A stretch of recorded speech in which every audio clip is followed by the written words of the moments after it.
प्रणाम प्रभु जी। खान को धार्मिक लोगों से बड़ी समस्या है। पहले खान की बात सुनिए, उसके बाद दो बातें स्पष्ट करूंगी।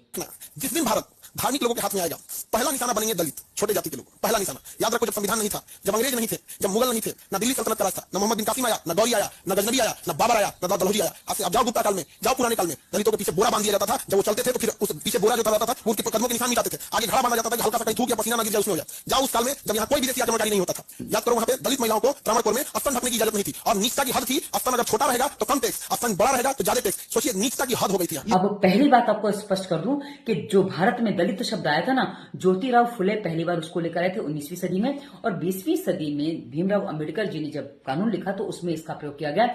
उससे पहले ये शब्द भारत में कहीं था ही नहीं, इसका प्रयोग ही नहीं होता था। और दूसरी बात अब आपको बताती हूँ, ये उस समय की बात है, गुप्त काल की, कि जब भारत सोने की चिड़िया कहा जाता था। अब कोई भी देश सोने की चिड़िया अपने आप तो नहीं बन जाएगा, ये तो सोचने समझने वाली बात है। जब तक वहां का प्रत्येक वर्ग, प्रत्येक व्यक्ति अपने उत्तरदायित्व को ठीक से नहीं निभाएगा, तब तक आप इस बात को समझ सकते हो। अब मैंने गूगल पे जो सर्च किया था उसको आप पढ़िए, और मैं आपको कुछ और ऐसी बातें बताऊंगी जो आपको इस बात को स्पष्ट कर देंगी।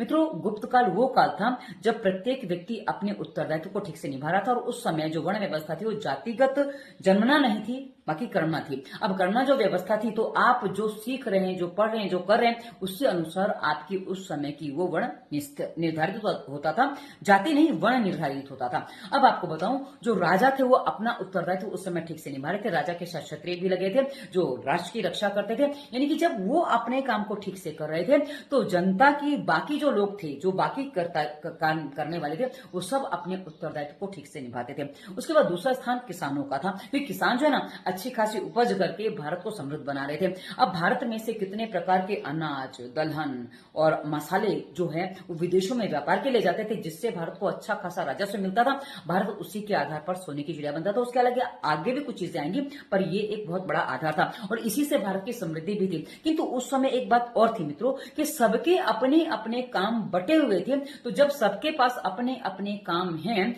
कोई बेरोजगार हो ही नहीं सकता, क्योंकि सबके काम बटे हुए हैं। तो उस ऐसी स्थिति में किसी का योगदान कम है या ज्यादा, ये कोई मानता ही नहीं था। तो सबको एक दूसरे की वैल्यू उतनी ही पता थी, उतना ही जानते थे जितना वो अपने काम की वैल्यू जानते थे। तो उसके आगे जो तीसरा वर्ग आता था, वो व्यापार और शिल्पकार वर्ग आता था। अब शिल्पकार में केवल मूर्तिकार या ऐसे लोग नहीं थे। शिल्पकार में मकान बनाने वाले, यानी कि भवन बनाने वाले, कपड़ा बनाने वाले, कपड़ा सिलने वाले, कपड़ा रंग करने वाले, यानी कि जितने भी कौशल कहे जाते हैं ना, वो सब इसमें ये क्या कहते हैं, शिल्पकार में आ जाते थे। यानी कि कौशल का जो आधार है वो शिल्प कहा जाता था।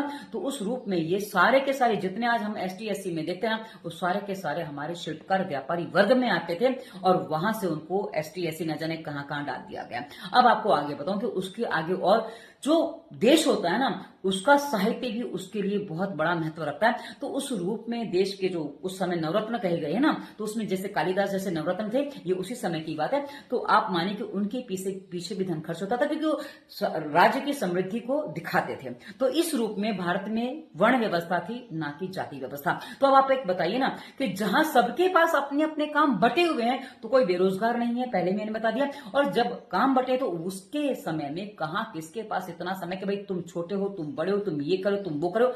कौन कह रहा है? कोई नहीं कह रहा। पर हाँ, जिसको अपनी बकैती करनी, अपनी बकवास करनी हो, इस प्रकार से बकवास कर देता है। और हमने अपना इतिहास ठीक से पढ़ा नहीं है, इसलिए हम इस बात को मान लेते हैं और अपने आप को, अपने पूर्वजों को दोष देने लग जाते हैं। तो मित्रों, हमें जागना होगा। कुछ हम जगाए, कुछ आप जागे, मिलकर जागेंगे तो अपने भारत को वहां ले जाएंगे जहां हमें होना चाहिए था, और अपने मस्तिष्क को तनाव फ्री करेंगे तो हम अपने स्वास्थ्य को पाएंगे। धन्यवाद। वंदे मातरम।